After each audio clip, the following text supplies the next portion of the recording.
Buat huruf A. Buat huruf B. Buat kita ajar. Suruh tulis atas ke bawah. Buat perut dulu. Tetapi hasilnya tetap tidak berubah. Murid tulis cara yang salah. Dia buat ikut suka hati dia je. Jadi sebagai guru, saya perlu buat sesuatu untuk menyelesaikan masalah ini. Isu masalah yang dihadapi, murid menulis huruf tidak ikut tertib yang betul. Teknik menulis yang digunakan guru untuk ajar murid menulis tidak membantu guru. Huruf prima adalah 9 huruf yang mewakili 26 abjad.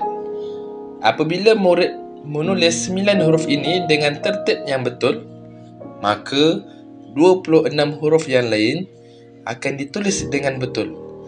Cara ini lebih berfokus dan lebih mudah untuk murid faham. Sebagai contoh, jika murid dapat menulis huruf G dengan tertib yang betul, maka murid tersebut juga akan dapat menulis huruf A, J dan C dengan betul.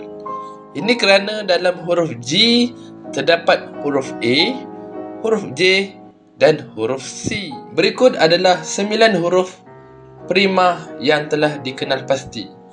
Huruf E, huruf G, huruf X, huruf O, W, huruf F, S, huruf P, huruf K dan huruf hash. Berikut adalah jadual huruf prima. Kuning adalah huruf prima, manakala biru adalah anak huruf prima. Gabungan daripada dua huruf prima akan menghasilkan huruf sekunder, iaitu huruf yang berwarna merah. Inilah sasarannya murid Pra-Arif SK Jeladu. Semuanya berumur 6 tahun. Objektif huruf prima. Pertama, dapat melaksanakan aktiviti menulis yang santai dan berkesan. Kedua, murid dapat menulis abjad dengan tertib yang betul. Dan ketiga, membantu memudahkan proses pembelajaran guru. Untuk pelaksanaan huruf prima, kita menggabung jalankan dengan aktiviti melukis. Semua huruf prima digabung menjadi wajah seorang lelaki. Murid akan meniru cara ia dilukis dengan bantuan video yang telah dirakam.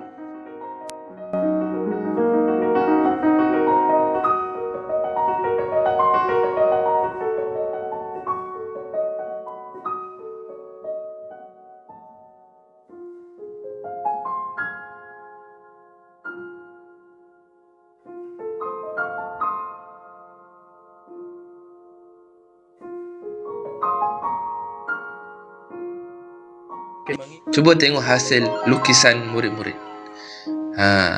Boleh tahan juga cantik dia kan?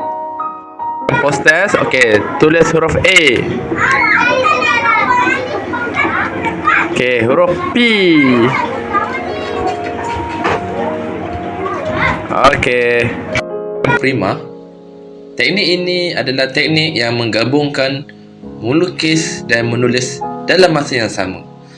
Cara pembelajarannya pula adalah secara digital, melibatkan video tunjuk cara yang boleh diakses melalui telefon pintar. Ini bertepatan dengan PPPM anjakan 7, iaitu memanfaatkan ICT bagi meningkatkan kualiti PDP.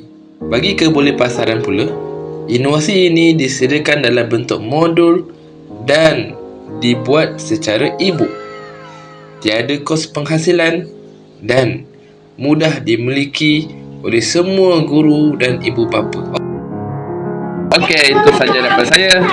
Sekian, terima kasih. Okey, murid.